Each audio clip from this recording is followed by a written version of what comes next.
Hello everyone, this is me from Tactica Imperialis, and welcome to this new episode of Adeptus Podcastus. I definitely got the Remlay style intro down at this point. I would normally say joining me this week is Remlay from 40k Theories. Unfortunately, he is having another round with Nurgle. I'm sure that he can explain it if he so wishes to. Suffice to say, he is not able to join us at this time, and he is not expecting to be able to make it for this recording.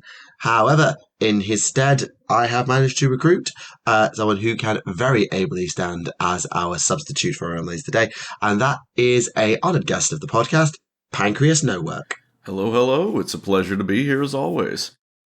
Glad to have you back. It's been a while, I think. I feel like it's been a while. I think the last thing was the trivia. Yes, Quizcastus. Which is, it's always nice to see how little I actually know. It's definitely interesting. That was 10 episodes ago. So yes, it's been a minute. But no, it definitely is always interesting coming back off. Quizcastus is such a unique experience, and I love doing Quizcastus so much. They are so much fun to do. But God, the amount of work Remlays must put into planning them is insane. It is a load of fun, but I'll God bless him. I'm happy that I'm not in charge. Yeah, I can imagine. I have to plan lessons every single day, so I understand how hard planning quizzes and things like that can be. But also when you have to come up with unique ideas and then test the knowledge of people like yourself or me who've been around the hobby to varying degrees in different ways for a good number of years, it is a real interesting challenge, and I've noticed the increase in difficulty since we started doing them back at episode 150. I've noticed the step up in challenge. I imagine after you can start off, who's the Primarch of the Ultramarines, but you can only bring out something like that once. You got to up the ante after a while, right? Yeah, absolutely. It's the same with a lot of things. Like what was considered devastatingly difficult is now just basic. It's like, yeah, that's the expected standard. If you're not getting that, then you're going to struggle, which is hard, and I don't envy anyone who steps up to bat because it's hard. Even in your own specialist category, it's hard. It's for the love of the game. It's for the challenge, And hey, if nothing else, right? It's yeah, absolutely. It is a lot of fun. If you trip over an interesting topic enough, it's like, I think this will be the video next week.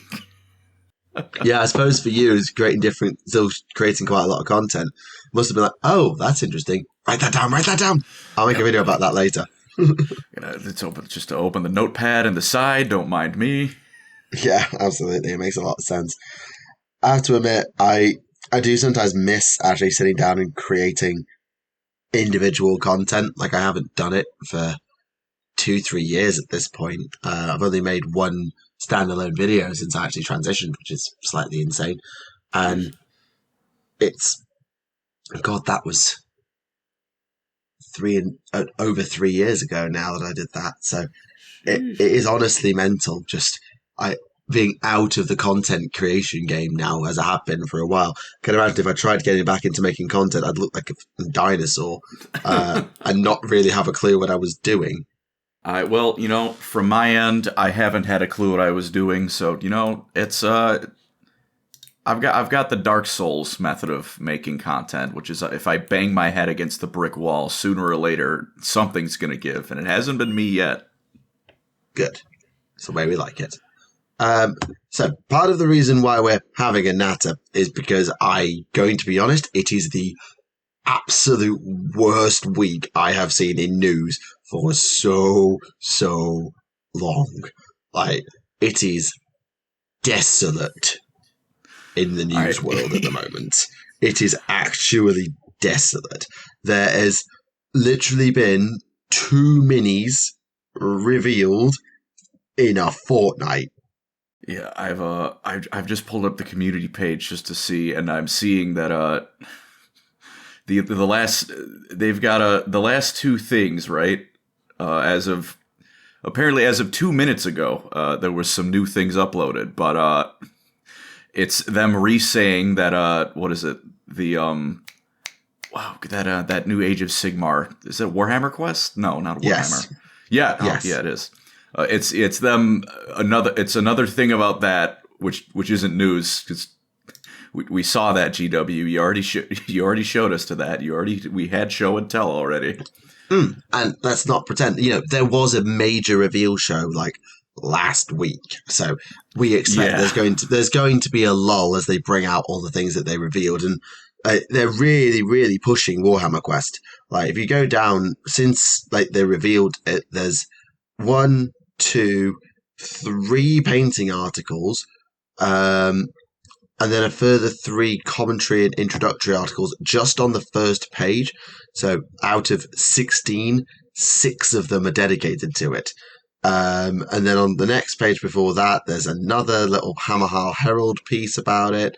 There's another guide to it. Like they really are trying to get people invested in it because the minis are really cool. And as someone who doesn't play D&D but who has a lot of pupils at Warhammer Club who also do D&D Club, I do get the appeal of these dungeon crawler like adventure games. I get the appeal, even if I haven't ever done it myself. It's a kind of thing. Even if I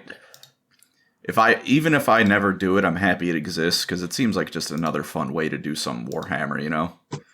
Absolutely, it is a completely different system to anything, and it's much more laid back. And I think that's something that 40k AOS, and particularly a lot of the spin-off games like Heresy, Kill Team, and Underworlds have kind of forgotten, is that it's not all about balance. Yeah.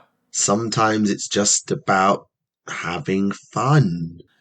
Having a good time with some fellas and, have the beer and pretzels or whatever it is. Absolutely. Like, and because it's a solo game as well, it's one of those games that you don't have to have friends.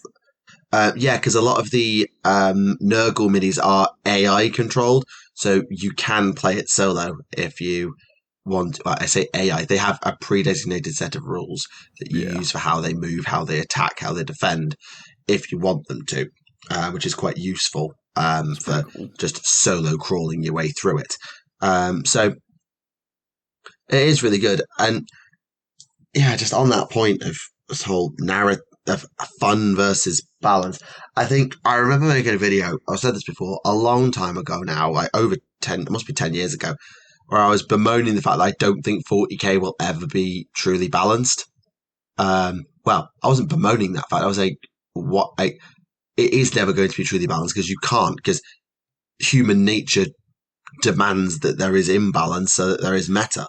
Well, yeah, and once, like, the moment you introduce, like, different rule sets for different armies, that it can never be perfectly balanced. Because, like, unless it's, like, a shooter where, everyone can spawn in with the same weapons, right? Like, you don't have a balanced game unless it's something like that. Like, if this isn't Halo 3 Deathmatch, it's not going to be balanced. Or Risk or something, Yeah, absolutely. There is no true balance. They say they want every army to have a fight. I think it's 45 to 55% win rate, or is it 40 to 60? I can't remember. I think it's 45 to 55. That sounds right. Yeah, and I mean that is a quite tight net. So they do a good job of tuning quite well. Don't get me wrong, but it feels like the flavor has had to be suffocated out of factions to make them fair at the cost of fun. Like Tyrannid Extinctive Behavior, gone. Like interlocking Overwatch nonsense, broken as shit, but fun from Tau. Fun to do, not fun to be on the end of, but very thematically appropriate. All the different, like, unique 1-point upgrades you could give out, like points for upgrades is fucking gone. Even I mean, it's you basically just get like what is it now? It's like artifacts for your general, and that's your lot pretty much for upgrading. Everything else is like I feel like I was doing when I was making my sister's video. I kept looking. It's like, and you can take the hunter killer drone or missile or whatever it's called. And I kept thinking to myself, like, I'm surely messing something up because I feel like this should really be there should be points here, because why would you not take the once a game super weapon? But there's just no points. Like absolutely. That little customization is gone. It's just well, then I absolutely am going to do it, because there's no thinking about like how that'll fit into the points economy anymore. It's just I love thing. Yeah, I loved the micromanagement, and even like I was thinking with Tal, the fact that battle suits went from you can take any combination of any gun in the game for shits and giggles to this squad takes these guns and this squad takes these guns and this squad takes these guns, and you will suck it and like it. I mean, it's like, sorry, but why though? Like, I get it makes it easier to attune the points for balance and give unique special rules, but also customization. Yeah. Or knobs went the same way. Well, partially the same way. They used to have a trillion bits of flavor and options with them. Now you don't. War bosses, now you don't. Commanders, okay, they still have it, to be fair. Space Marine captains. There's now 15 different Space Marine captains, so that each of them can have a different fucking gun. I know. Or it feels like it anyway. And don't get me started on bloody Primaris lieutenants. I was going to say, would you like to model your model differently for your weapon loadouts? How about 50 different Primaris lieutenants instead? Yeah, that'll be like $40 American per mini. Fuck you. Totally. Yeah, it's. I understand. You want everything to be WYSIWYG, and you don't want people using third-party parts to create their minis because you didn't have that part on hand. But also flavor and customization. Yes, make sure that the Space Marine Captain box contains all of the weapon options. Sure, but they started doing that again now. That the Blood Angels Captain has 5 or 6 different options. Good, but it feels like that little customization aspect isn't there anymore. No. Oh, certainly, if it is been hamstrung at the altar of game balance, and that's fine. But what if you don't care? And you say, "Oh, well, play narrative play then." Yeah, who does? Who has the time to sit and craft custom narratives? And oh, wait, me, because I've literally written so many custom scenarios for things. But even so, I feel this is. I'm trying to. Some cynicism I feel is unavoidable. I'm trying to decide how cynical I would like to be. Yeah, I'm being snarky and cynical as you like, so by all means be as balanced as you want. Max cynical is kind of like I mentioned, that'll be another Primaris Lieutenant model for you to buy, kind customer. Please give me your money.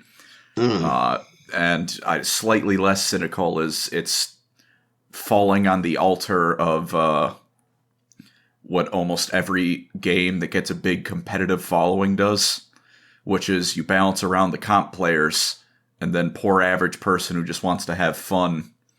I mean, my two go-tos are my main one is when I was really into Overwatch.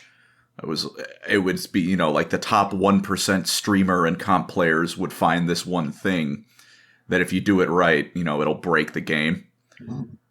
But average person just playing with their friends, I'm like, I don't know why this is a problem. I didn't even know you could do that. Why are you nerfing my character's whole kit because some dude in the tournament bracket, turbo managed the army and now it's losing a lot of the fun for it, Yeah, that's a really good example. And I feel like that has been exactly what's happened. This unique custom build is utterly broken to shit. Nerf the entire faction.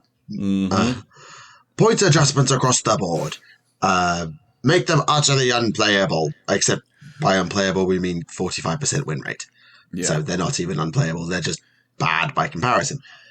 Yeah, you're right. And I think that there are ways around it. Like, Overwatch obviously has its classic mode, which I know is not the same as it was, but you know what I mean? Like, there's an alternate mode there for people who just want to reminisce about the good old days. Yeah. Even WoW's done it at this point. But 40k could really do with a a bit more support for narrative or open play, by which I mean things like, okay, you could do whatever the fuck you want with your army building. You can upgrade as you like. You're going to have to pay through the nose for it, but you can upgrade however you want, take custom weapon options, all this malarkey, and actually give people the room to breathe. And yes, I know things like the altar of Apotheosis for AOS's character creator and narrative play exists. I accept that it exists. But all I want to do is let my war boss with one weapon or another, my war boss in Mega Armor, not have to have a huge chopper because you didn't model one that wasn't Gazcult, for example. And so on and so forth. Well, I think my my dream scenario for that would honestly be, I think they should just have 2 editions of 40K. And what I mean by that is you can have like a streamlined version. Like I'm fairly sure BattleTech does that. I think Alpha Strike is like the streamlined rule set. Like it's intended for larger engagements, but like you can I feel like you could do like, you know, whichever one can be the main line. You can have the streamlined set, and then you can like base another one off of, you know, Horus Heresy or 7th edition, or, you know, you keep like initiative stuff like that for those who want all the customization and really want to get into it. The problem there is you need twice as many writers, or everything takes twice as long. And I think people say, "Oh, if you want all that, go play Heresy." Yeah, but I don't want to play 14 flavors of Marine stew. People have said that. I'm like, I want to play the aliens though. I like my Xenos. I don't want to play Marine Man. I respect, you know, all jokes aside, I respect you for playing Marine Man. I don't want to do that. Yeah, I actually really love the fact that Heresy is a highly technical, complex system. Well, it certainly advertises itself as one, with all the other old stat profiles and the advanced characteristics and individual upgrades for each fucking gun. And I'm like, yes, this is brilliant. But that doesn't make me say, oh, I really want to go play Heresy now, because I won't find people who will play it with me, because it's so expensive to get into, because you have to buy 14 million Mark IIIs. Yeah. What it makes me go is, I remember when I used to do that with my Tau battle suits and my Orc Knobs, and now I can't, and now I'm sad. Yeah. That's what it makes me do. I think that my other big worry for that would be, and I think this is honestly what I would say killed Space Marine, the OG's multiplayer, is when you have 2 different like sets, you then divide the player base, right? Which in Space Marine's case, you could only queue in for 1 game mode at a time, which means you have a fractured multiplayer base that takes forever to find any game mode, because everyone's in, you know, different scattered like queues for different game modes, right? Because you can't search for multiple at once. There was Exterminatus, Dreadnought, Assault, and the standard skirmish, wasn't there? Yeah, I think there was honestly like 10 in total. I'd have to look at it again, but there was a lot. Like I feel like there was a good amount. But yeah, because actually, no, that's true. Because in the standard skirmish, there was Capture and Control and Annihilate. So there were 2 separate game modes within skirmish mode. Then there was Exterminatus, and then there was the Dreadnought DLC. So more fracturing of your player base. Yeah, so someone who just wants to play like, you know, whatever deathmatch is like, you've got 5 different queue options and none of them cross over. And I'm wondering if that might happen. But the only reason I think that'd be less of a worry with tabletop is because, I mean, you have the minis, right? And on the player end of that, the extent of that would only be like buying another book, right? And the other perk of it is, if you have a gaming group, or you go to a club, or you set a club up, you can easily say, right, everybody rock up and just say, are you playing this mode, or are you wanting to play classic, or are you wanting to play standard? Like, use the Hearthstone terms. Which one do you want to play? And literally, people just rock up and say, I want to play this week. Okay. But then if they can't find opponents, they say, oh, well, there's somebody spare, they don't want to play this, I guess I can play the other one. They're not... as long as you build that, because this is just a different way. This is not the better way. This is not the right way. It's just, this is an alternate game mode where you can have more intricate army lists. And just you encourage your gaming group to say, right, write a standard list, write a classic list, and then whichever game you get, you play. And that I know that's more admin on the players and more books, as you say, but it's not like crazy to ask, is it? Or am I being a bit old woman yells at cloud?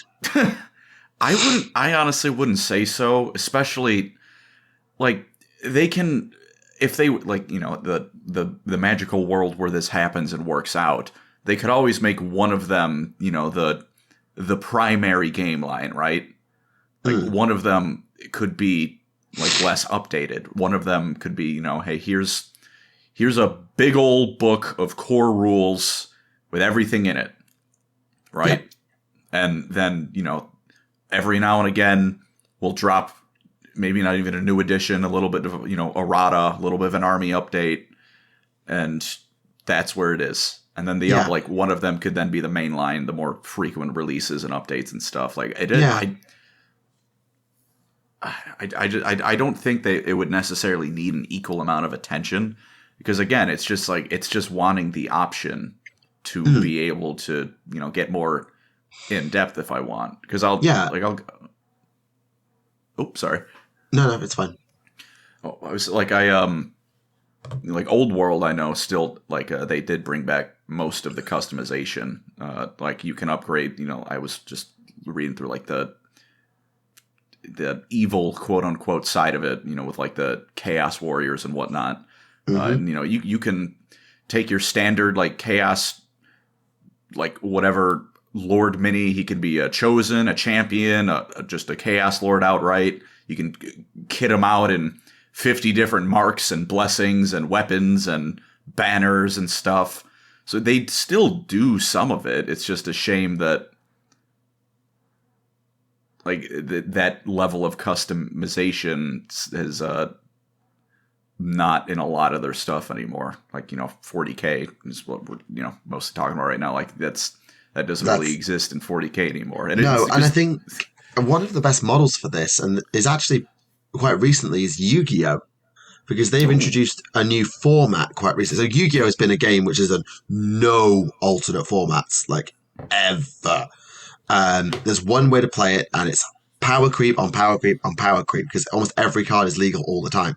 But they've introduced a new format called Genesis, where every card is still legal, but you pay points for it. And so the cost of your deck must be 100 points or less, meaning that most cards are free, but the really good ones cost a lot. So how do you deck build? And it's just, it's less supported, but they consistently say at tournaments, we will run a Genesis event at every single one we do. And if you want to play it, you can rock up and we will fire an event for it and it will go. And it's actually been really successful. They still update it with ban lists semi-frequently, little adjustments and erratas, as you say. And it's actually breathed a lot of new life into a lot of people for the game. And 40K could do something, as you say, quite similar, where it takes like a sub-format and says, right, this is a highly granular, less balanced version of 40K, where the main objective is to have really cool custom armies bashing it out in interesting scenarios. It's got its unique set of missions, or you can use the classic ones. It's got unique customization and maybe a few unique things you can do with it, like unique relics or unique special rules or whatever. And you say, right, at every GT or World Champs or whatever, we'll run a side event of this. We'll have a stream for it, or a camera on it that we can use as a highlight reel on stream, and we can do all of this and just allow it to exist, give it a bit of promotion, put a bit of spotlight on it, do your battle report in that style, and just let it be. And if there's appetite for it, the players will do the rest. I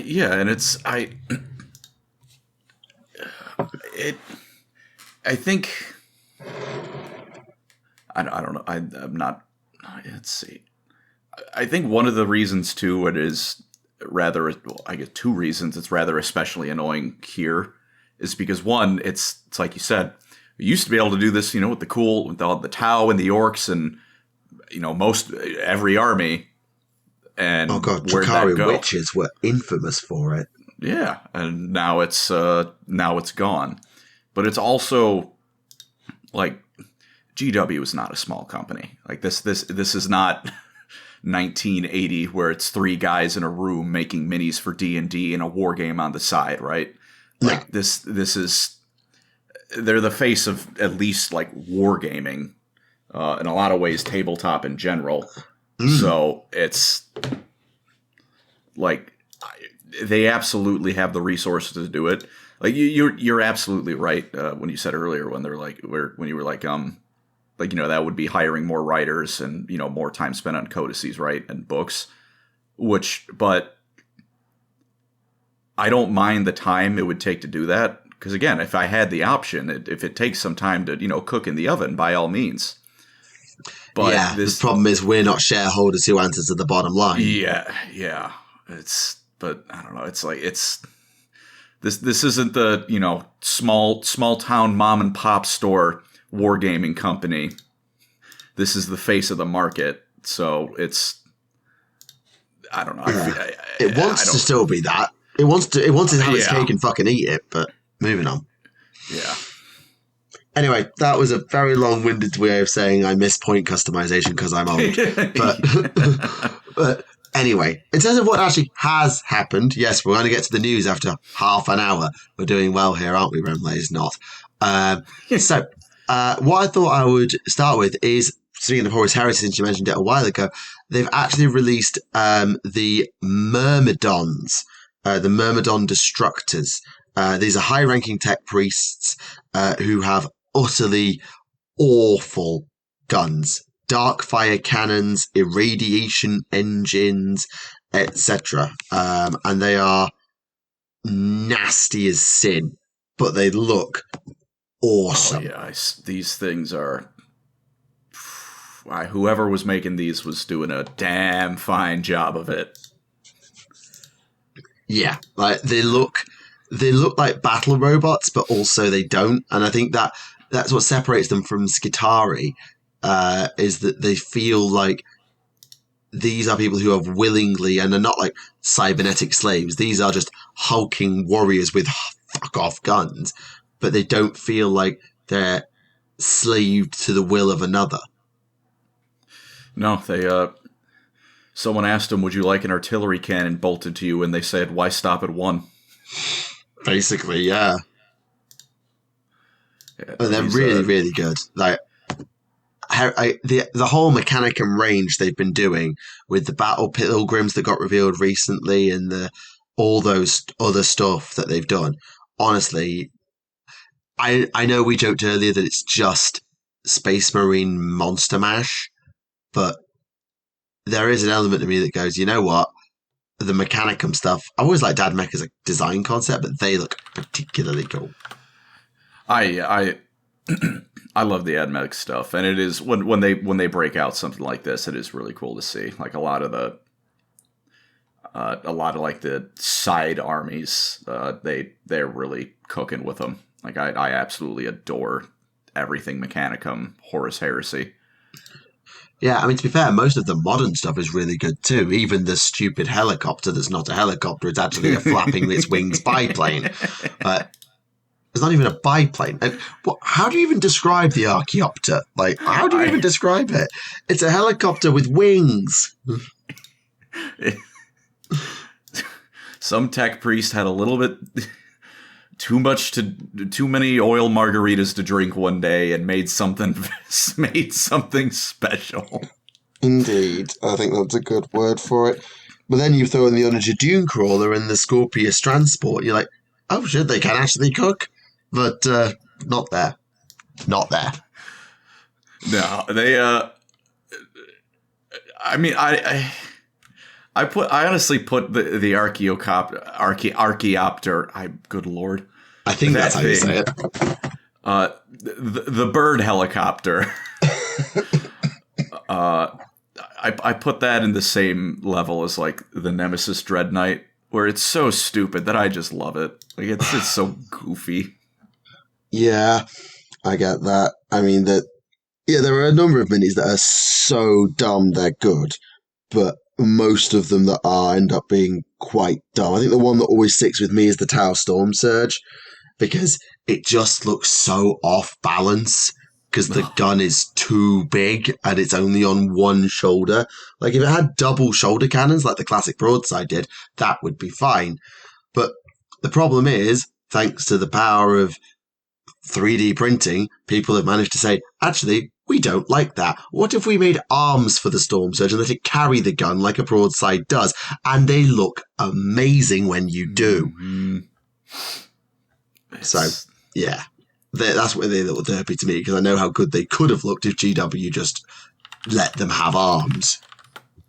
The Storm Surge, that poor thing. It looks like someone at GW wanted a hunchback from BattleTech, but they forgot the arms. They only got halfway. They only got as far as big gun on the shoulder, and then called it an early lunch.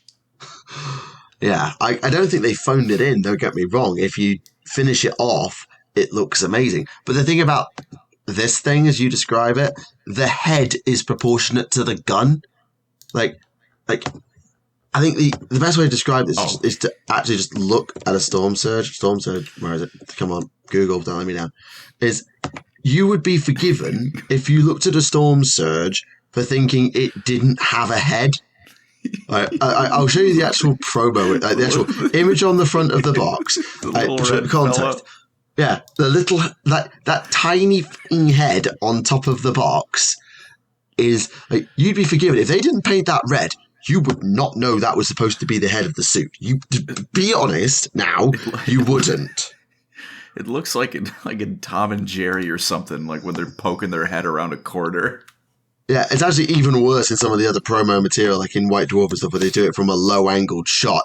And it's just, like, it looks so stupid. It's like, oh, we wanted to have a missile rack. Okay, what about it? It's like, oh, we forgot about the arms. I'll just make the missiles the arms, it's fine.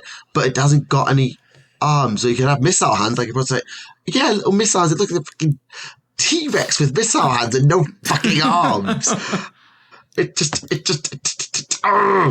It's so stupid. But then, and I've got one of these. This isn't mine. This is one I've read off the internet. So I did. Someone 3D printed it some fucking arms and let it hold the gun, and look at the difference. If you move the missiles to its shoulders, like, standard Megazord shit, put the big rocket packs on the shoulders and let it carry the fuck off gun, and look at the transformation. It is obscenely cool now. I've seen a couple like mech designs where there's no arms and there's like a weapon in place of it. I think it can work, but little stumpy head over here does not make it work. Like, this thing needs the arms. It needs it so bad. And now I've got one with the arms. I love this mini. Although if I may be cynical again, I can't help but look over. I'm on the web store now. I look over 2 pages and I see KX-139 Town Hour Supremacy Armor body. Arms sold separately, of course. Yes, that's Forge World shit for you. That's because that's all Forge World stuff. But the Town, if you actually put the whole Town Hour together, and I will quite happily, in case you've never seen a Town Hour before, or the viewers have never seen a Town Hour before, I will show you what it actually looks like when you put it together, because it actually genuinely cooks so hard. Oh, yeah. Hang on. Yeah, I think that one... Actually, no. That one looks a bit daft because the guns are too short. Here we go. This'll do. But look at it. Oh, yeah. It looks amazing. Sick.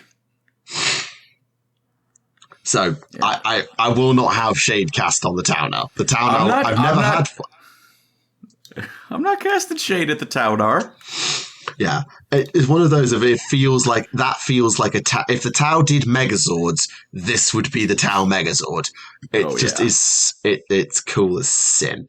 Why has an idea just gone through my head to, like, take a Riptide or something and paint the legs and body and head and shield different colours and pretend it's a fucking Megazord now? Why has that idea just entered my head? That's a terrible idea. But Power Rangers are cool, so Yes, it's a great I know. idea. I know Power Rangers is cool, but never mind. Come Dear. on, they can that. Nah, you're cooking with that one. Come on, that can be a new. Well, they seem to have killed all those, but the new the first like properly Warhound or upscale Tau Titan model. It's 5 different Tau for the limbs and body. God. Right. That is the only miniatures revealed all week.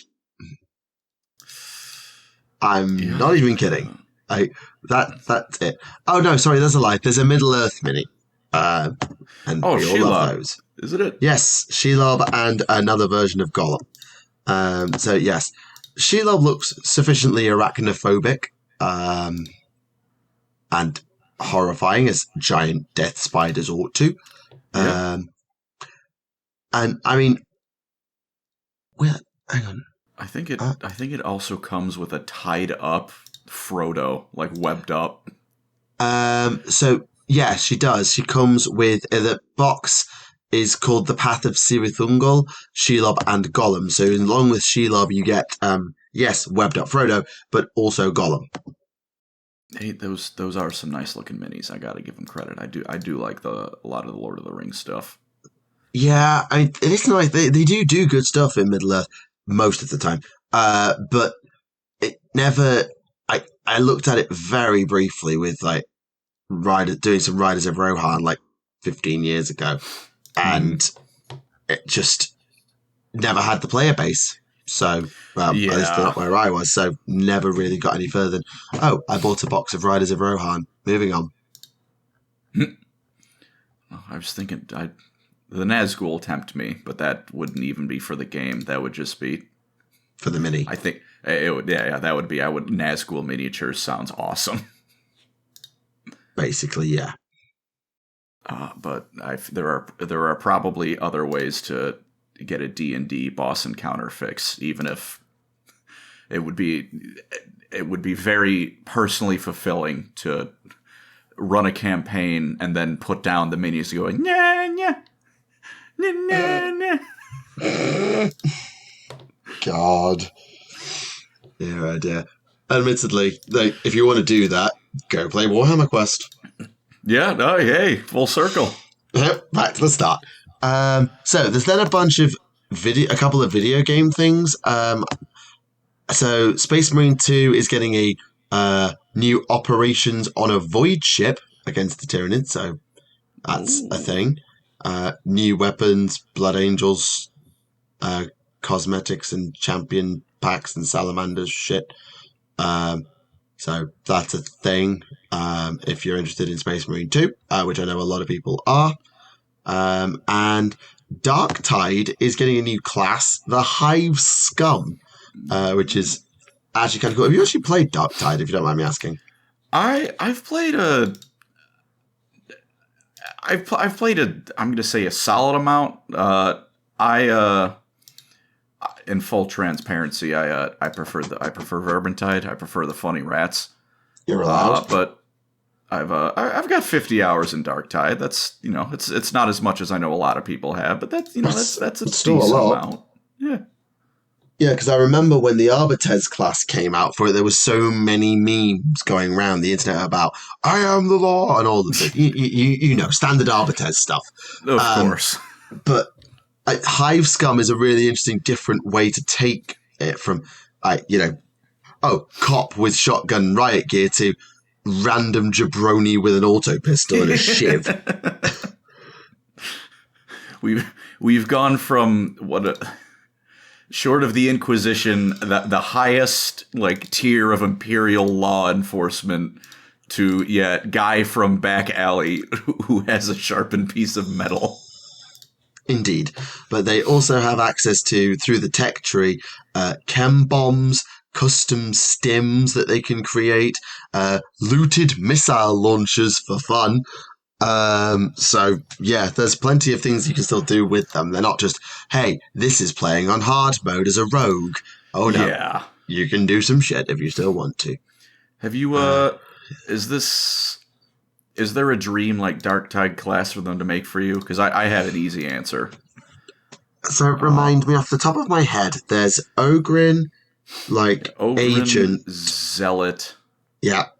There's like an Psyker, agent. Yeah. The arbitrator, the hive scum. Yeah. And then there's a veteran. Like a guardsman. That's the one. Call of Duty guy. Guardsman. I think, for me, I think it would be really cool to play with. I don't know if the play space is set up for it. It would be really cool to play with verticality. That'd be so fun. Maybe some sort of other abhuman class. Like obviously, Ratling would be interesting because sniper classes are always interesting to play in horde modes. I guess, but also being able to play with verticality. So either some sort of new created winged abhuman, or if you want something that's actually a bit more realistic, a Tempestus Scion with a grav shoot, who or maybe who killed a Tempestus Scion for their grav shoot, if you want to lean more into the scum and villainy aspect. So you get to play with verticality and actually do something that isn't just run around and shoot shit. You can actually go upwards and get surprise attacks and strike from behind and go for the support character that's at the back of the horde and things like that. And they have plenty of, I mean, the most dangerous enemy in Darktide is when you turn a corner and there's a group of 15 people with las guns. Like it's not like I don't think it would be too inherently broken because there's plenty of ranged enemies in that game. Or, I'm assuming the arbitrator has access to a riot shield. Like, if they don't, then they need one. Oh yeah. That was the first weapon I went for. Of course. I think my dream though, I had another idea too. If they don't want to make a whole new class, they could make like a subpath of a guardsman, like a Harakani Warhawk, I think is the regiment. Harakoni, but yes. Harakoni. I think. Oh god, have I just got that wrong? Oh my god, have I just completely embarrassed myself? I have no idea how to pronounce things. And it's Harakoni. I was right. It's an O, not an A. God, I nearly got myself into a tiz there. It's Harakoni. I was told when I talked about Bretonia to never say Giles Le Breton ever again. Gilles Le Breton. I could say it like that, or I could get free engagement and keep saying it wrong. Yeah, I did that a little bit because I quite enjoy Roman history saying Legio Astartes and the amount of comments like, how the fuck, that's the Roman way, that's the traditional Roman way of saying it. And that's from watching YouTubers who study classics, I'm going to make an assumption that's how you're supposed to say it. So saying Legiones Astartes used to piss so many people off. It was fun. And I used to say Scitarii because, the Romans had Triarii and that's how they'd say it. Yeah, so I used to say Scitarii, and it used to piss so many people off. It was just like, yes, feed me your rage bait. It's funny. That one too is like one of the times it's like, no, there is an actual way to say it, and yes, GW is wrong. I played Rome Total War 1. They said Rorarii. I remember. Yes, although the way they try and pronounce Gilliman, Rebuti. I can't even remember what the GW pronunciation is. It changes every 5 fucking minutes. Yeah, every time there's a new announcement, I swear it's different. Like there is no way to say his name. Call him whatever you want. I'm partial to Rowboat Guilty Spark. No, I've always gone with Reboot Gilliman, but I could understand because it comes from in French it's like Guillaume. It's that Guy. But you wouldn't say Guy. Oh God, excuse me. You wouldn't. That's how heretical that voice was. It wouldn't even let me say it. Like Guillaume, and no one would say that. But no one would say Guilliman. I don't know. I don't care either. It's just funny. A Guilliman sounds like a fish. Gilliman sounds like a fish. I guess that. Yeah, that's Aquaman. One of Aquaman's lesser known titles. I think though. One last thing on Darktide, though. My dream would be Eldar Ranger class. Elf man wants elf. Surprise, I know. Just play Ratlings. If you want a sniper, play Ratlings. Yeah, but I want them to have pointy ears. So that's not the same otherwise. No, that is fair enough. it's gonna, like you were saying earlier. I don't want to just go play Horus Heresy. I want my pointy ears. It's not to say. True. We then have merch. Merch for the merch god. So there's a wearable Dark Angel's helmet now, just like the Titus one from earlier in the year. Great. And the JoyToy are releasing a set of Mark III Heresy Marines, and we were making jokes about I don't want to play 15 flavors of Marines. Look at this crap. They all look the fucking same. Just ship it out gray. Just ship it out gray so we can paint it at this point. Probably. There is more JoyToy stuff as well. They've decided that Secret Level didn't make them enough money. So they've decided to make Titus the Third. This is the third time they've made a JoyToy mini of Titus. I'm not making that shit up. Alongside, and they actually say that here, alongside Matoris and the two jabronis that die during the episode. Shout out to everyone who made the mistake of not being an Ultramarine fan. Oh!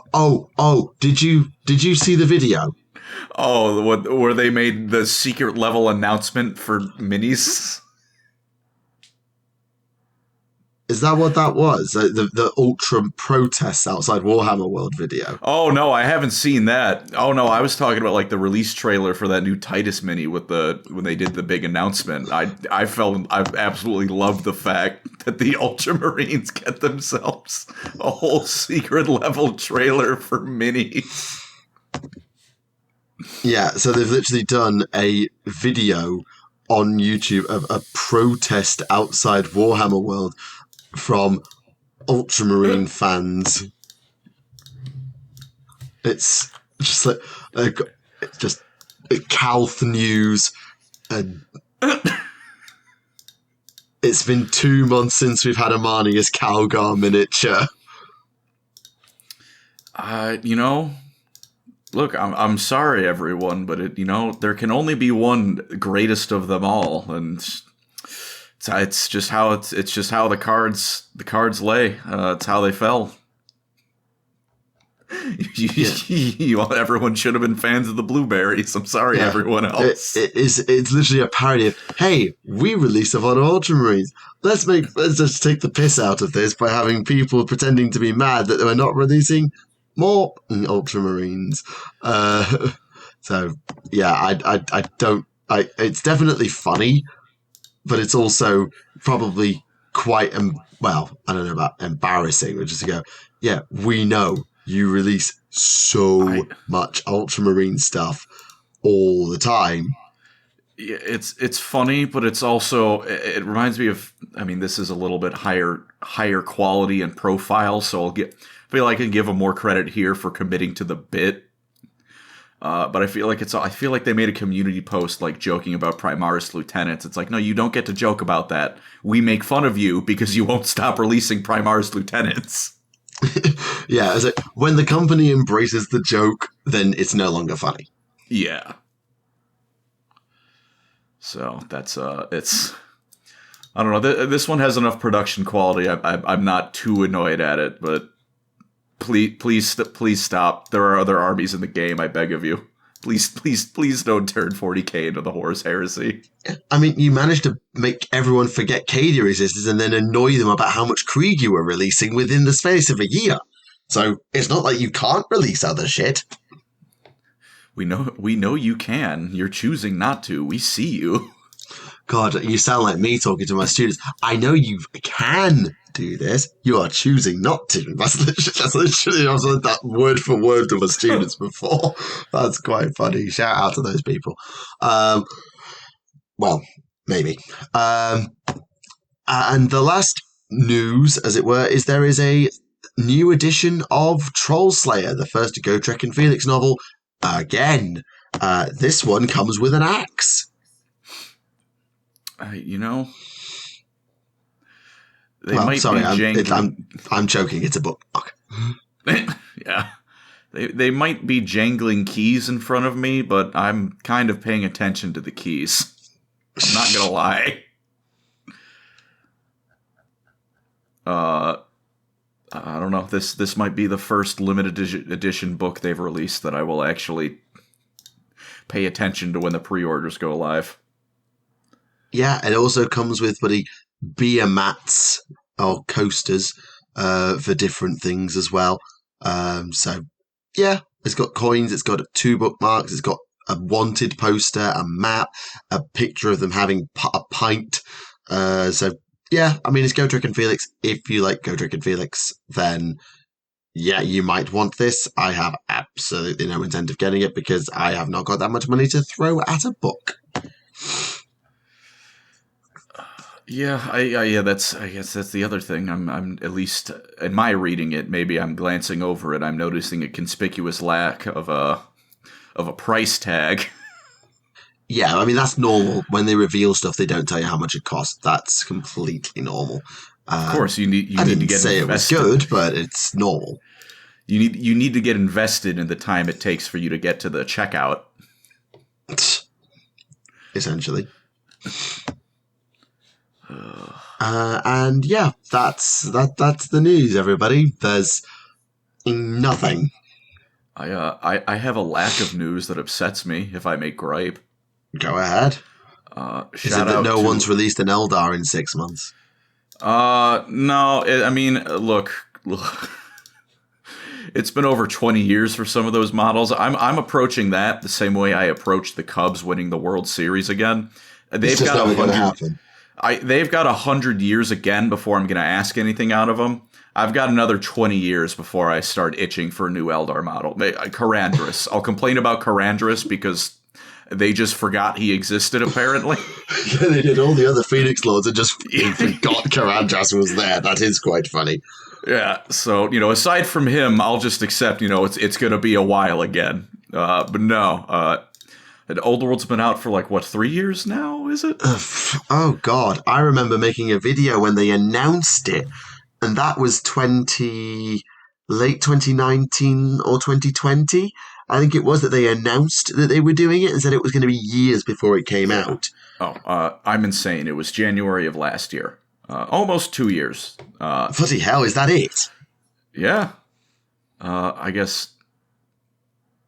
I don't know. Yeah, I thought it was... Well, yeah, they did announce it 5-6 years ago, so there's been drip throughout, so you'd be forgiven for forgetting exactly when it dropped. Yeah, but in all that time, one book. Yep. One book. Yep. Yep. Thanks. Very cool. Yep, that's the power of not selling. I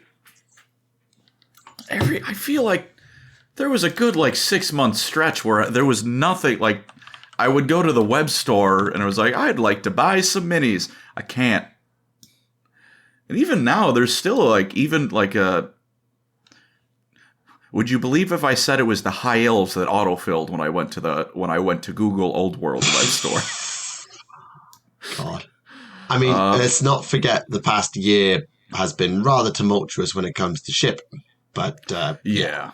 But looking at that, there's still a solid half of the stuff is sold out. I'm never expecting it to sell at the level of AOS or 40K. The question is it sold out, or are they just not making any more because no one's buying it?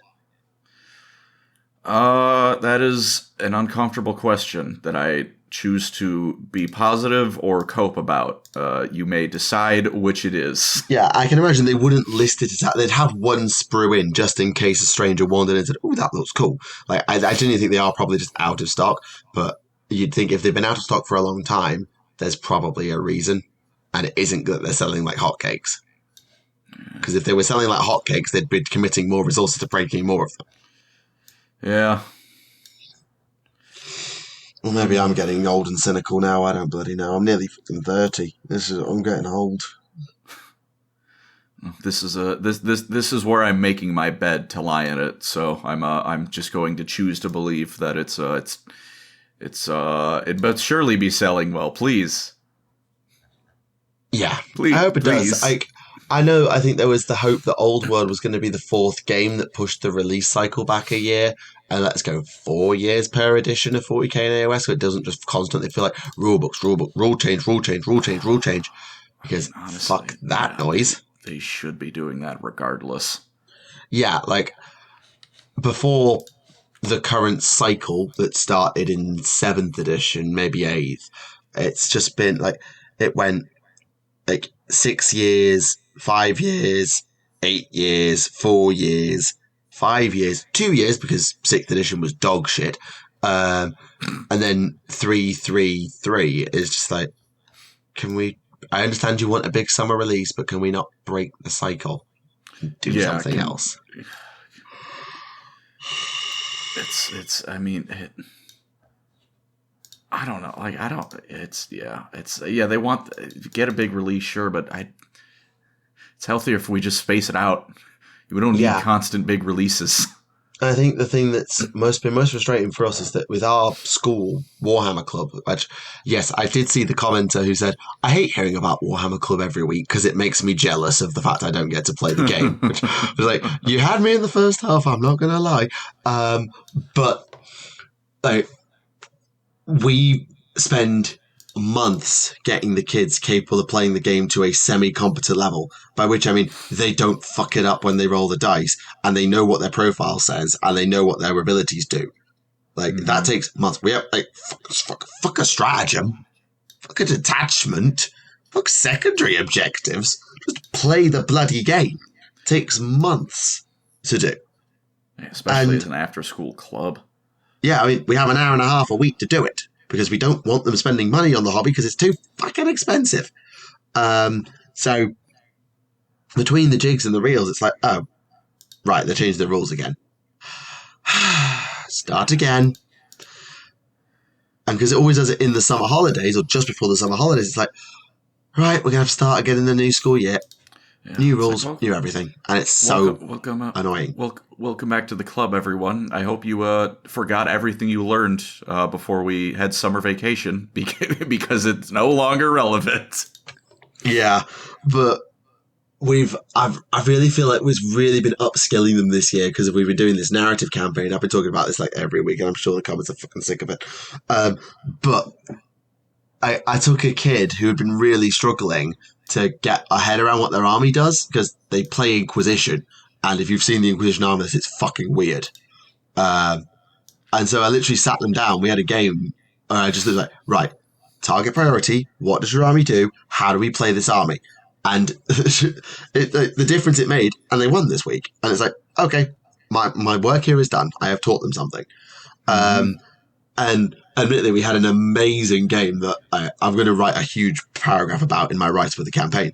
But it came down to, I made a special game because Marnius Calgar was the original champion of the Space Marines in the campaign. And he died last week. He died. Oh, dear. At the hands of a Redemptor Dreadnought. So I made a special mission of, right, you need to go and get his body back. And it's like, you can use Guilliman now because you've unlocked your second boss health bar because you got Calgar killed, but now you need to go get Calgar's body back with Guilliman. And the entire army just melted around Guilliman as he cut his way through half an army of Imperial Guard, getting down to his second health bar just to get into close combat and steal Calgar's body back. And it was like, holy hell. Cinema. That's cinema. Awesome. It was absolute cinema. And it was, honestly, if Guilliman had died, that kid was out of the campaign as well. I was going to say, if you lose Guilliman, I'll kick you out of the campaign because you've lost 2 gods in 2 weeks. So it's like, oh god, Guilliman's about to die. Am I getting knocked out? Nope, I've passed my Armour of Fate roll. I'm up. We're okay. It was a lot of fun. Oh, that sounds awesome. Yeah, I think you'd approve of the Eldari mission as well. Oh. So there's a webway port. So every army, a bit like Dawn of the Dark Crusade, has their own unique mission. Yeah. So the Eldari mission is, they're at the bottom of a mine shaft. There's a webway portal at the bottom of the mine shaft.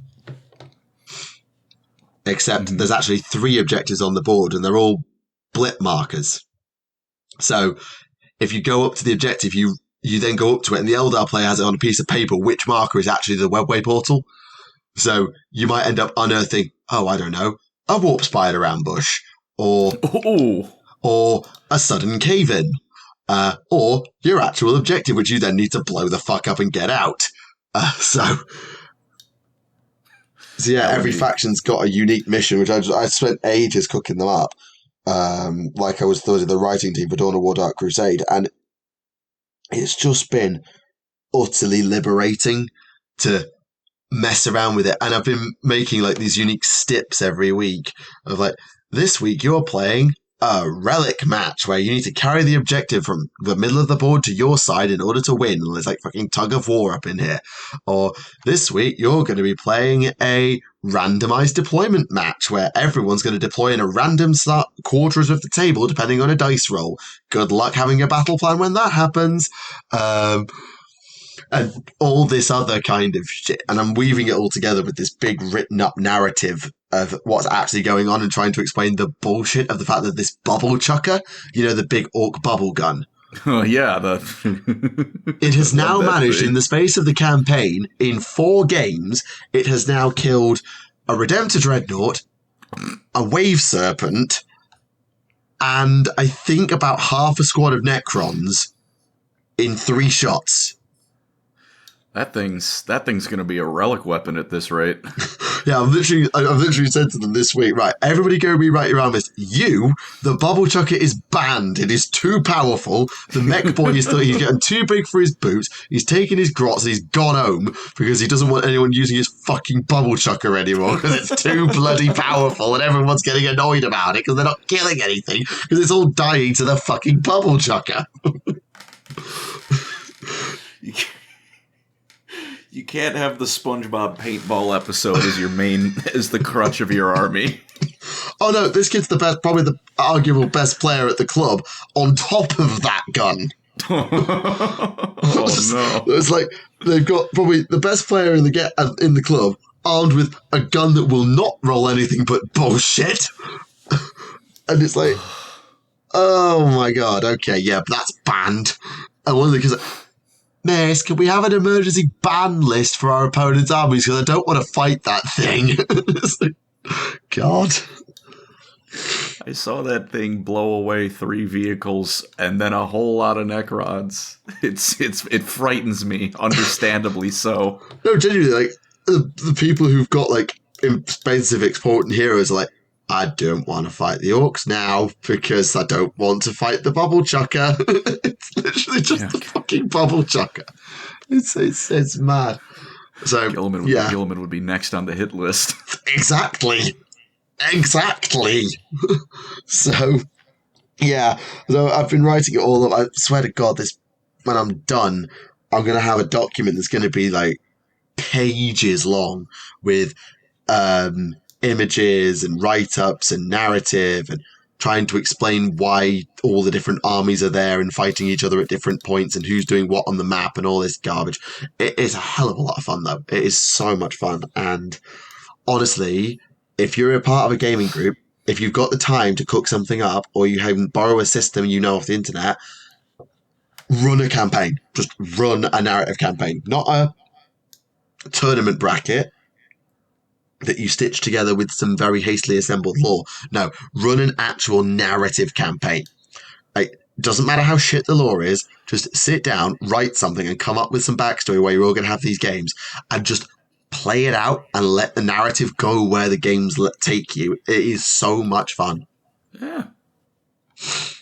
Just having a good time with the minis. Like, it doesn't like we were saying, it doesn't need to be turbo balanced. You could just write a paragraph of something and have fun with it. Exactly. And being able to just say, actually, I think I'm going to do this week. Actually, I kind of feel like screwing that army over because they're doing too well. Actually, I'm going to give you an extra reroll because you're losing really, really badly because I feel like it. And just being able to do that and just make it fairer but also fun. It just... It's really, honestly, plus doing all the terrain that I've done for it. Like, I got the Storm Vault that I'm turning into a Necron Temple, and all this other stuff. genuinely has reignited some of my love for the hobby and all the cool things that we can do with it, and really opened my eyes to how powerful 3D printed terrain is. 3D printed minis is one thing, but 3D printed terrain is so useful that for doing whatever you wanted to do, and it's genuinely been a bit of a revolution. Yeah, there's a lot more ways to have fun with it than you might think. Just give it all a try, you know? Yeah, absolutely. And that's not to say that this is what you should be all you do with your hobby. By all means, play those ultra comp games. I remember playing like a 3,000 point game at the end of last year. Like all out war because some kid was leaving and was like, right, I trained you. I gave you your first orcs. Now let's see what you've learned. Can you come and kill me? The answer was no, absolutely not. They sort of storm surged to the face and died. But the fun was there, and the lasting Tau PTSD was worth it. You got to teach them to fear the greater good while they're young. Yeah, fear the greater gun, more like. Oh dear. But no, genuinely, just even if it isn't a narrative campaign, because you ain't got time to cook it up and get your group together on the regular, which I know is a D&D problem as well. Like, just sit down for an hour and make a little mission. Doesn't have to be fair. Doesn't even have to be fun for one player in particular. But just do something different. I remember one of my favourite games of AOS I ever played was they did a game mode. What was it called? Triumph and Treachery, I think it was, which was designed to be a multiplayer game. Where each turn you could choose someone to be your sort of ally and someone to be your primary enemy who you got benefits against, and stuff like that. And it was genuinely so much fun to do because you're constantly backstabbing each other and screwing things around, and it was just really good fun, honestly. Yeah. Just do something different sometimes. Yeah, even, if it turns out to be a dud, maybe it'll, reignite how you look at how you normally play. Yeah, a little breath of fresh air is always a good thing to get. Oh, God. So, what have we got? Well, I should probably do a few questions, because the last episode did present us with a few. I apologise, this episode is going to be short, because there was no news, and I've not had time to really read anything. And yeah, I mean, I don't know if you particularly had any time for, like, reading things over, or just something you've come across, because I've been rambling a lot. Honestly, not too much lately. I've been, the last few weeks, I finally moved into my new place, so that has absorbed a rather large amount of my life. Fair. And most of the new things I've watched are not Warhammer related. Like, nope, that is completely fair as well. 20 years late, I finally watched Code Geass, but I don't think that really counts. I don't even know what that is. It's an anime. I'd gathered that much, but yeah, I genuinely had no idea. I've never heard of it. It's solid, but that's... I'm behind on everything, not just Warhammer. Yeah, that's fair. I mean, I still need to get round to probably sitting down and reading the... what's it called? The Last Dawn of Fire book with the Silent King. Yeah. Like, I've started it, I have, but I just have not got through. I got round to getting on with it. I need to get on with it. The last huge thing, big thing I read was the Thanquol trilogy for my Funny Rat Man. Oof, that's a after callback. That, it's hey, I finished it. Got my video on them, and now I need to figure out what the next biggest thing is. So in the middle, it's a holding pattern of talking about fake geography. Although I guess looking World Eater stuff lately, but that's like I'm properly looking like codex rules and whatnot. Nothing really narrative that I've been looking at too much lately. Yeah. I mean, World Eater stuff is cool. It's one of those, I always found World Eaters so bloody one-dimensional as a concept. I've never really read into them, but then everything I read about Angron and Khan, I just think they really could do something awesome here. But are they?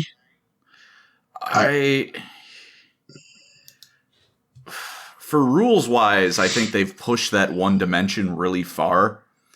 They do, at the end of the day, it's a melee army, which means there is a limit on what they can do, But within that limit, they do it quite well.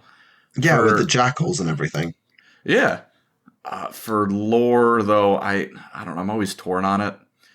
Because, what they've done with Angron and Karn is good, but by virtue of, the Heresy stuff is a prequel, it kind of needs to build into them being what they are in 40k, which is maim, kill, burn, me stab.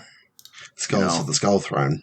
Yeah, and out of all Chaos armies, they have the most kind of one-dimensional endpoint, which, I mean, even personally, I don't think that's necessarily the worst thing in the world.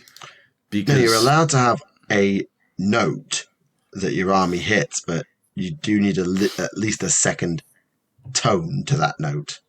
Mm-hmm. It could be stretched out more, but at the same time, I'm looking at it as the way I think of it as if I'm collecting an army. What are these guys all about? They take your head for the blood god, and they're really happy doing it. Well, I feel like I've been sold on the army. You've given me what I need. For narrative stuff, they could definitely have more, but in terms of having the lore to make an army functional, I think they're fine. Yeah, and I think an army that kind of goes the other way, where the actual individual narratives can be amazing, but then the manifestation of it on tabletop doesn't, I don't know how well it translates, because I'm having this conversation today, is Genestealer cults. Ooh, yeah. Because everything you read about Genestealer cults, whether it be Death Watch novels or the Day of Ascension novel by Adrian Tchaikovsky, which is amazing, or whatever else, it genuinely is. A Genestealer cult is a genuinely incredible read almost every single time. Mm. But then you look at my tabletop, it's like, oh, they do ambushes and they spawn around you and do bullshit. And I know it's more complicated than that, but what is this army's theme? Oh, ambushing you. Oh, okay. How does that work? Well, you see, during the command phase, you can also, and I've immediately lost interest if I don't know what I'm doing. Yeah. It's such a mechanically, not complicated, but involved faction that you just, maybe I'm being harsh on Genestealer cults here, but I feel like I also remember there was a point where I never wanted to face them because if you deployed half an inch wrong, you basically lost on turn one.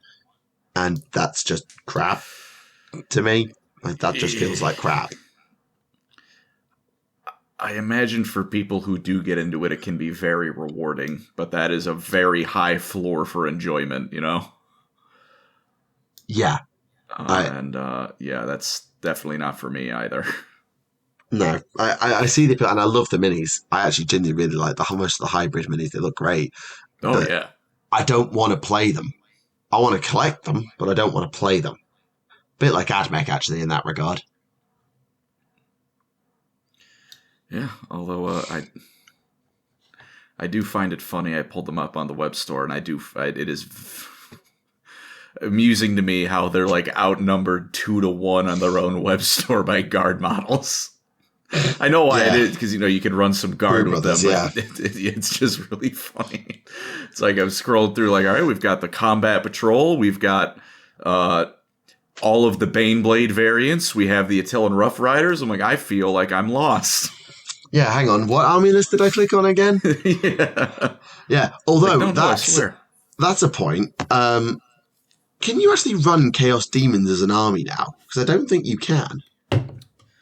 I think they're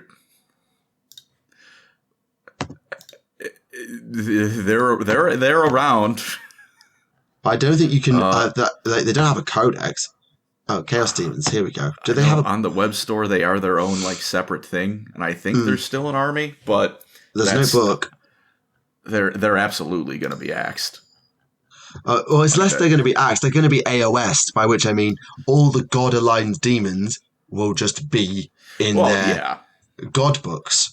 I think many of them actually already are. Demons of Slanesh are more than half the Emperor's Children codex, for example. Oh, yeah. Like, I go Armies of Chaos and I go Emperor's Children and I scroll through Emperor's Children. Literally, there's... Okay. So, there are 23 units on the Emperor's Children page in the web store. Without clicking it, what do you think the ratios are of what's what? What do you reckon the ratios actually are? Of proper Emperor's Children to non-Emperor's Children? To start with, and then how many do you reckon are demons? For just like Emperor's Children to everything else, I'm gonna go like 1 to 4. So, there's the book, 1, 2, 3 heroes, 2 that's a battle force, so that's okay. 1, 2, 3, 4, 5, 6, 7, 8, 9, 10 if you count the codex. So 9 out of 22 minis boxes are Emperor's Children, but one of them's a battle force that's going out of stock because it's a Christmas thing, and one of them's a combat patrol. So in terms of unique kits, it's 7. Yeah, that's of which 4 are heroes. And then there's 1, 2, 3, 4, 5, 6 demon units, and then just Sorcerer, Rhino, Terminators, Mauler Fiend, Land Raider, and Spawn. Oh, poor Emperor's Children. Well, Emperor's Children. But the Chaos. Yeah, wasn't this supposed to be the year of Chaos or some shit? I think... I don't know. I've heard people say that there was a bit of a miscommunication, and that mostly applied to Age of Sigmar. Yes, it did. Although actually, as I look through this Emperor's Children page, I'm noticing like how weirdly anemic the options they've chosen to borrow from Chaos Space Marines are. Like, you can take a Sorcerer because they didn't bother giving the Emperor's Children a unique Psyker, but God forbid you take a Chaos Lord because there's 3 of those. You can take Terminators, but you can't take Chosen because Flawless Blades exist, but there's no Terminator armored characters to lead them because Sorcerer and Terminator armor isn't here.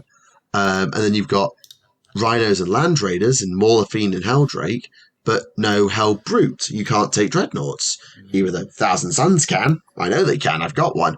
Leaders can too. Then they've got the Predator too, which the EC doesn't have. Indeed. And if I go and look at Death Guard while we're talking about Death Guard and Chaos, they've got absolutely loads. I'm still scrolling and I haven't hit a basic unit yet. I'm still scrolling. Yeah, I have to go all the way down to like the 25th unit before I even hit the Rhino. And then I do hit there's some demons in the midst of there, don't get me wrong, there's a couple of demon units in there, but mostly it isn't even demons. It's actual Space Marines, apart from like the Demon Prince, I guess. Lord of Contagion, Terminators, Champion, Plague Marines, Poxwalkers. Yeah, Emperor's Children don't even have a Poxwalker or Jackal equivalent or a Zangor equivalent. No. Even though bloody Slangors are right there, AOS has them. Closest they'd have would be the, the Demonettes. It's the closest they have. Yeah. So, yeah, it is weird. Just, like, how... I know Death Guard got to be the poster boys for Chaos for a year because of 8th edition, so it's not entirely balanced. But the actual point of that conversation was like, oh, yeah, demons are going as a faction because, like, they're just buried within their god-aligned units, but it's interesting tangents that you can go running down. Yeah. And I shouldn't have said axed, but like as a faction, yeah, they're getting split up and thrown everywhere. Indeed. Right, let's do those questions because otherwise I will forget and I know what I'm like. So, Do you think, speaking of Warhammer Quest, that GW will ever be brave enough to do Warhammer Quest where Flesh Eater Courts are the good guys and the Cities of Sigmar are the bad guys? Because the bloody Flesh Eater Courts are so delusional they think they're the good guys.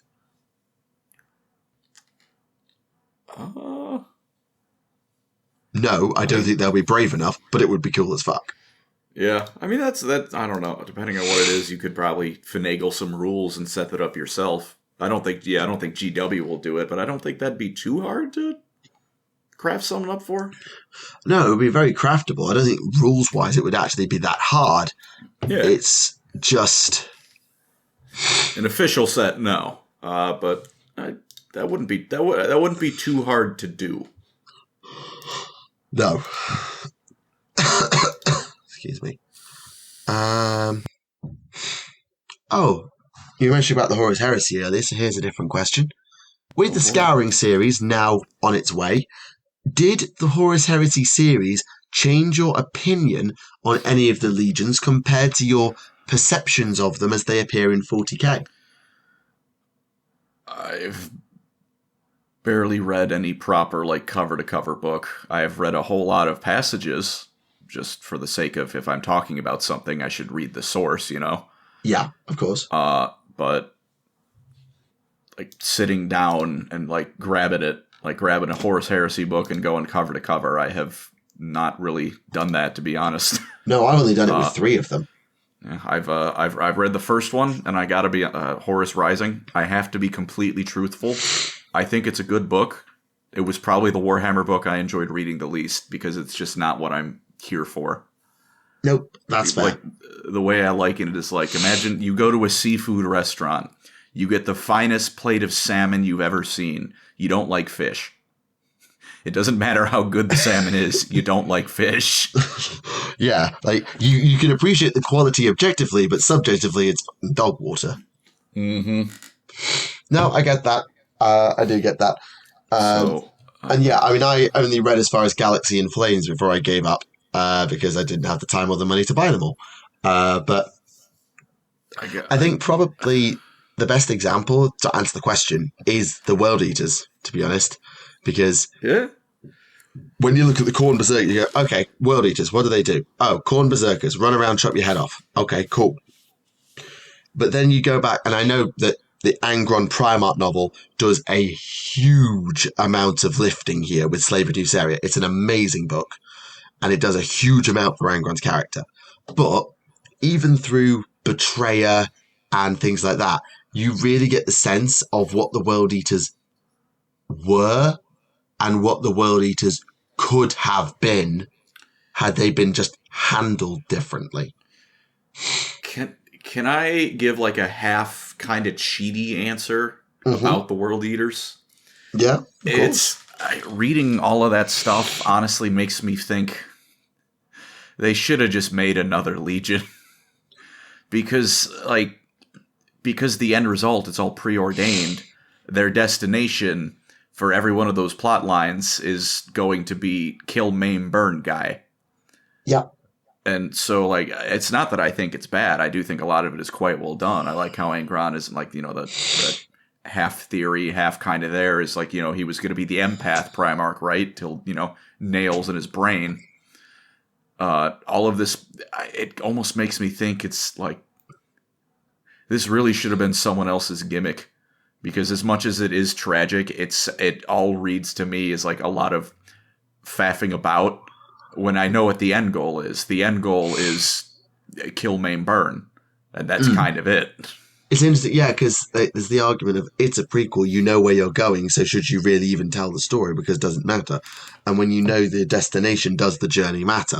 And I think there's an argument for that, but if that were the case, then prequel films and prequel books would not work. No. I mean, I'm not going to sit here and defend the Star Wars prequel trilogy to the hilt, but let's not pretend they were abominations of filmmaking or from a narrative perspective. We know Jar Jar Binks memes and High Ground memes, and Sand memes. There are problems with those films. But the journey to the destination is important to understand how you got there and how things make sense. A good example of that that's more recent is Wicked. to the Wizard of Oz. Now, I know they're technically not actually the same universe, you could argue, but that's not the point. You get a different perspective, and it's interesting. And another one like that is the Thousand Suns and the Space Wolves, because if you showed a 40k player the Thousand Suns and Space Wolves, right, these are a bunch of robot zombies who are all dust inside their armor, or wizards, right? These are space Vikings. Oh my god, that's cool. And then you look at the Heresy and you go, these guys were the intellectuals of the Space Marines who dabbled with the warp a little bit too much, but also tried to save the Imperium from itself and got punished for it. Magnus did nothing wrong on purpose. And the Space Wolves, you go, these were the Emperor's executioners who ran around and murdered people because Daddy told them to. And then because Big Bro told them to, and they didn't think, actually, that sounds like a really weird thing to say. They went and just murdered the smart people. Allegories be damned, right? You know, barbarism versus intellectualism. Or if you want to make that argument, you shouldn't. Space Wolves are more intelligent than that. But you get the idea of, like, how those perceptions change. The Iron Warriors didn't really change. They went from boring to incompetent and boring. Cough, can't even beat Guardsmen on Talon. But anyway. Yeah, and I shouldn't say, like, wasted effort doesn't apply to, like most of it. Like you said, I do like with the Space Wolves and Thousand Suns. I like that stuff. It's just because the ending point of the World Eaters is so one-dimensional. That specific instance strikes me as almost wasted effort, because like they have nails in their brain that make them angry. It's like all of the character development dies there. I know what you mean, but then seeing how that could have been avoided but wasn't, and all the opportunities that were missed, and all of these other things could be interesting. Yeah, that's true. Although I guess, I don't know, my fallback for that one is the pure subjective. I don't like the specifics of it. And there's a Dreadnought who agrees with me. It's the one Lotara Sarin woke up.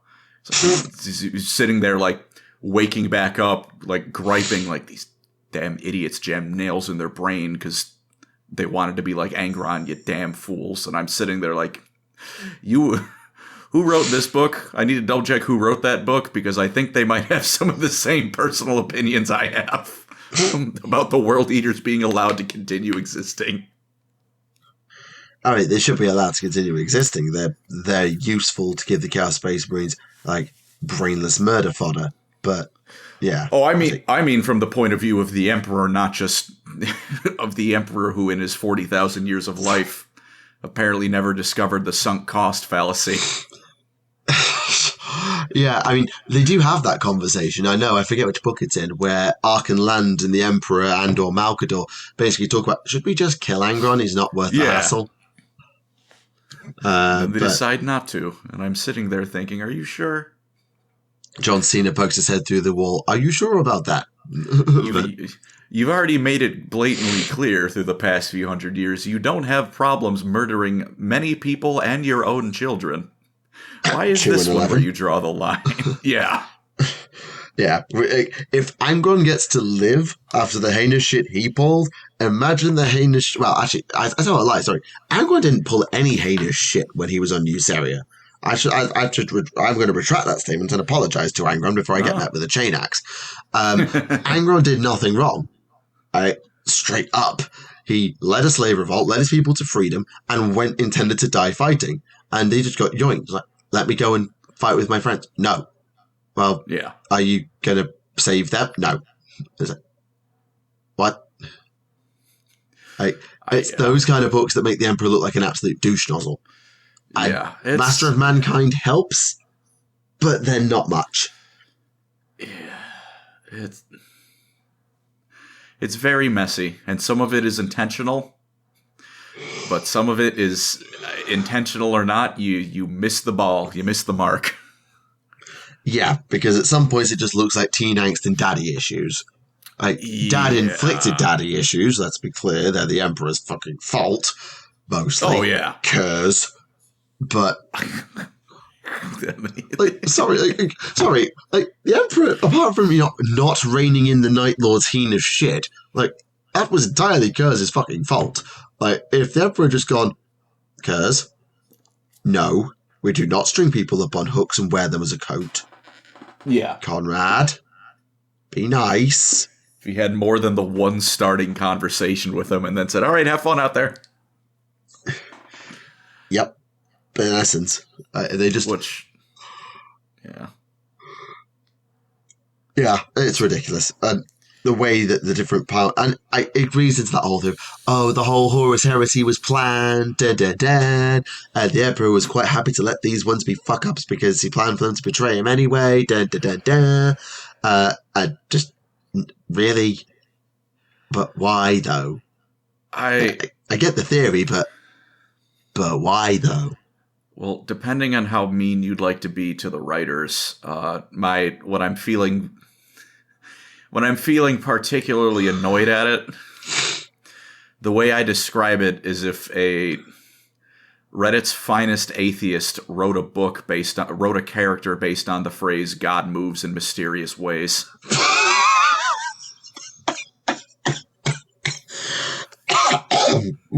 God. Bless you. It's fine.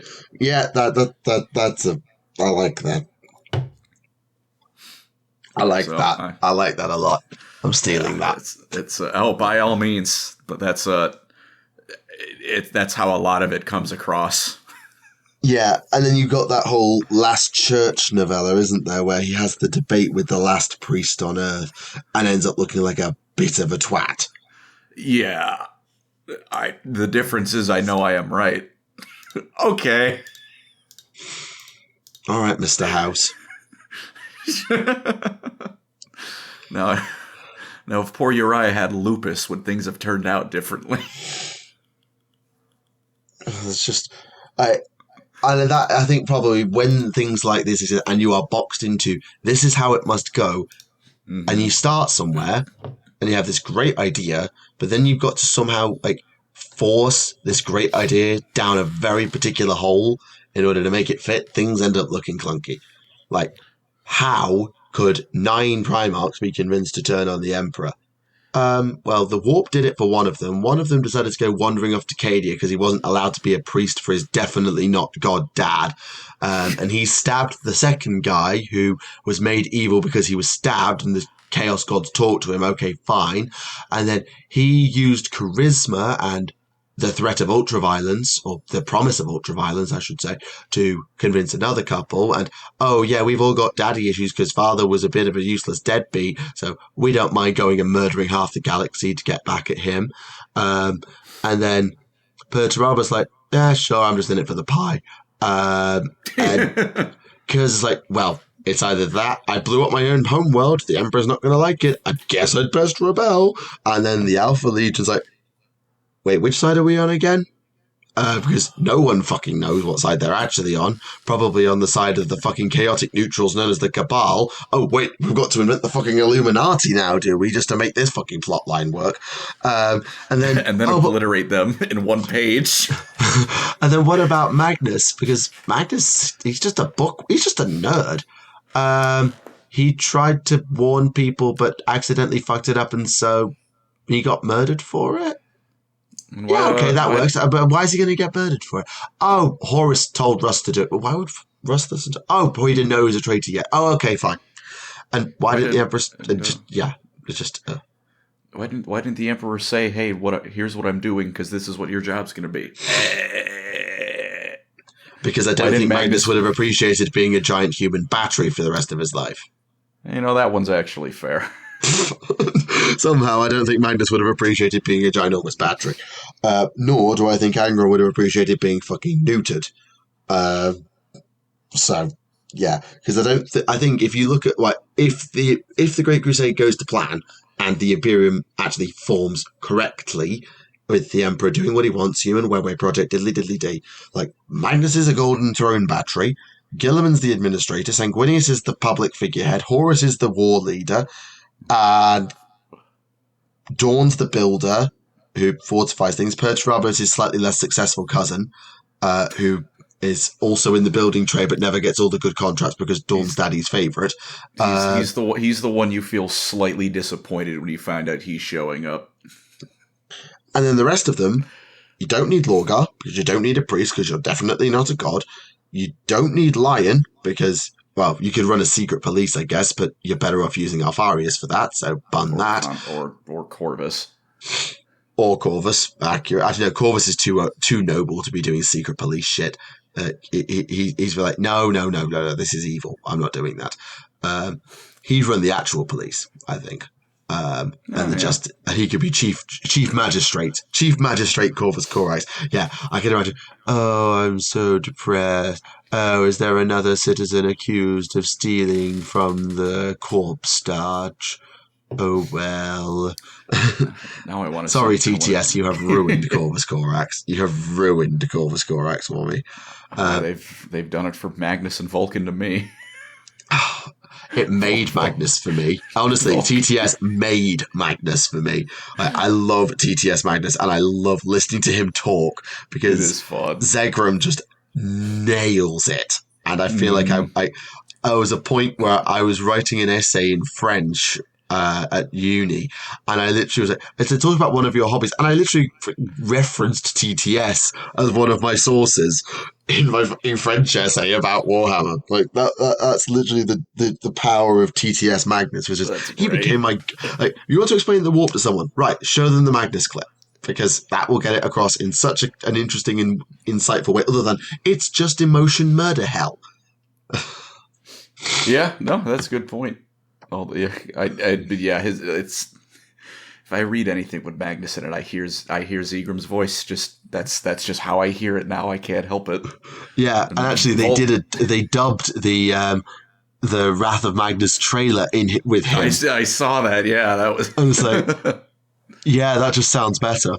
Vulcan now speaks with a Jamaican accent. That's just how it goes. That's what I hear now. Stomp, stomp. Just stomp, stomp. I find in this whole tangent, by the way, I did come up with an answer though for the original question. Yeah, we've done it again. We've tangented our way to an answer. I do appreciate the Emperor's Children a little bit more because I do gel a bit more with their fall. In the broad strokes, I should say. I'm sorry. The specifics of, but my lord, your sword. Thanks. Yeah, I'm glad that. Look, I'm not a Primarch. I'm just a normal man. I'd like to think I can tell the difference between my conscience and not my own personal thoughts. But that's just me. Mm-hmm. But as a whole, like I like them. They strive to be the best, and that took on a dark path of strive to be the best is an example for mankind to strive to be the best because I am the best, right? Like I do like that. I get that, and I think the whole Fulgrim's soul was trapped in a mirror bullshit kind of didn't help. But then it wasn't really, and he freed himself or whatever.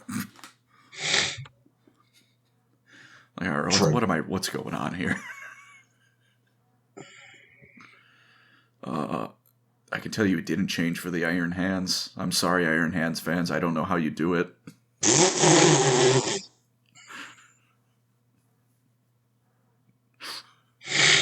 I still flub it and call them the Iron Warriors sometimes. Oh my god. I've been doing this for 4 years and into Warhammer a little longer than that. I still, if I'm not reading off of a script, I still sometimes flub it and call them the Iron Warriors. God. I mean, I get it. Like, they're not that dissimilar in terms of... but they are, but aesthetically and at a glance.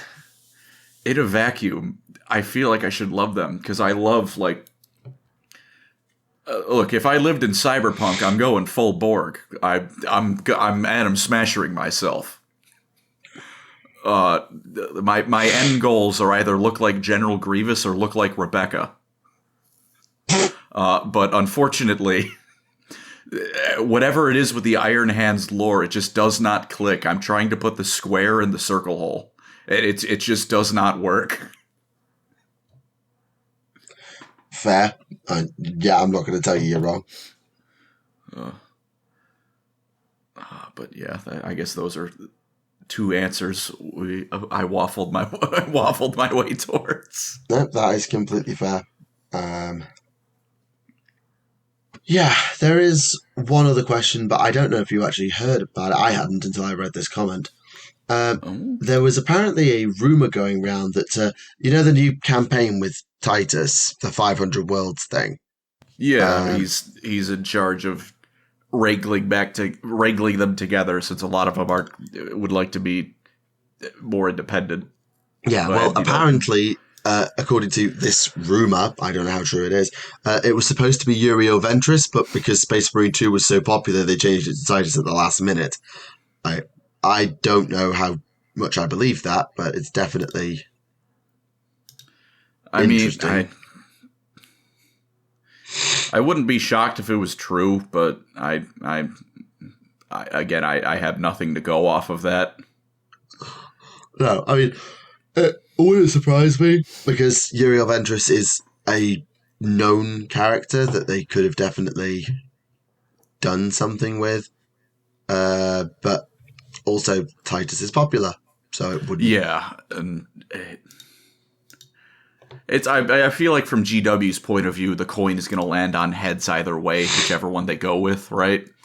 Because it's either, like you said, you get the known character and all that, or you get the guy from the game that exploded well beyond even just the Warhammer sphere of things, right? Well, they made him explode. Yeah. So, either way, I feel like it's a win. So I have no insider knowledge for this.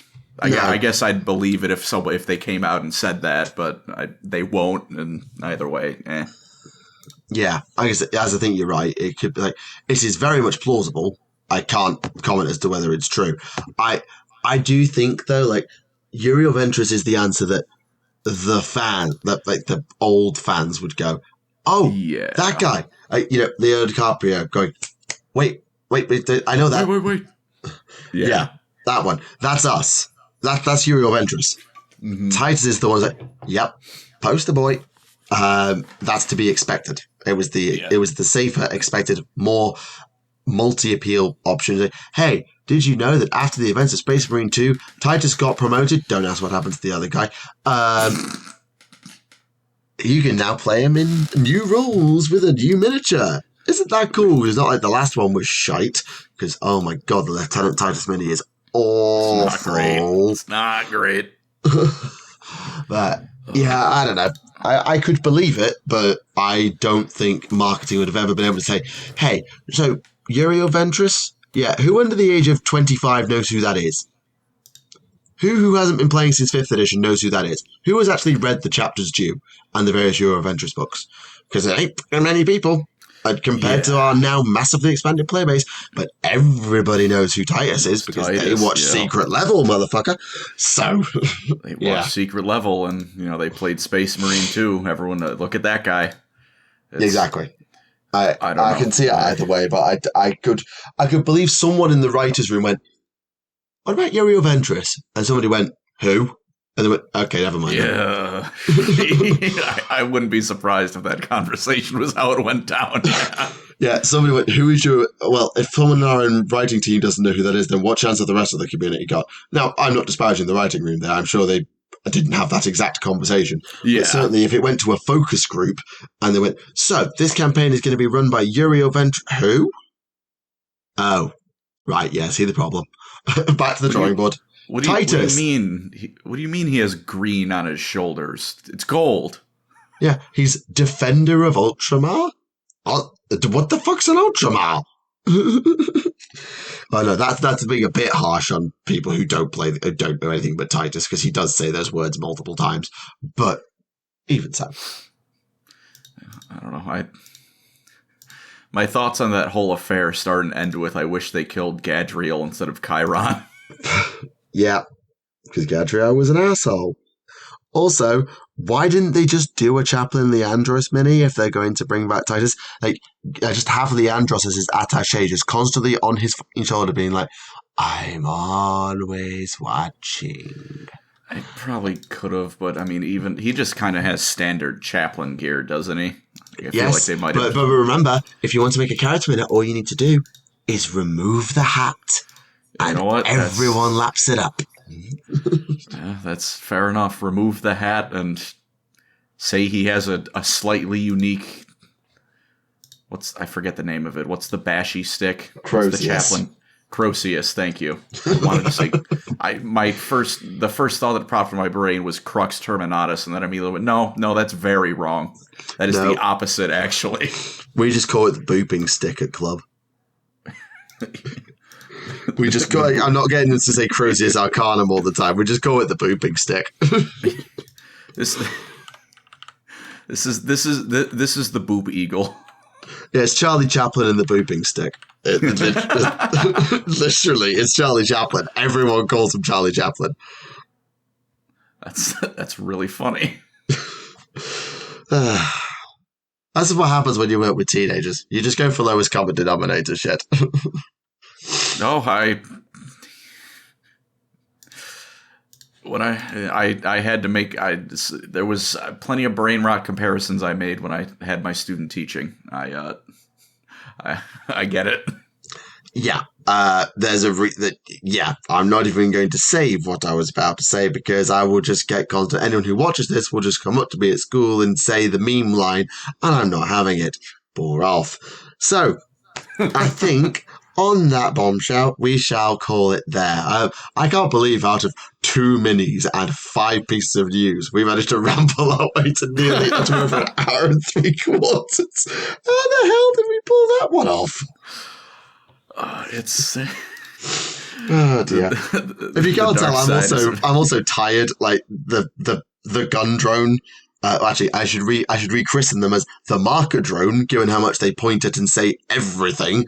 Just light, door, food, gate, car. It's constantly. So they're now the marker drone rather than the gun drone, I think.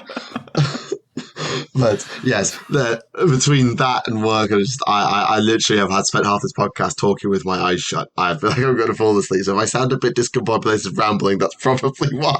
Oh, no worries. I enjoy myself a nice waffling on. Oh, and on that, I can hear the gun drone. I can hear them behind me, so I'm going to go and deal with that. Right, thank you very much for watching. This has been Tactica Imperialis on Adeptus Podcastus with PancreasNoWork. Sorry for rushing the outro. I need to go deal with a child. Thank you very much for watching, and goodbye. Farewell.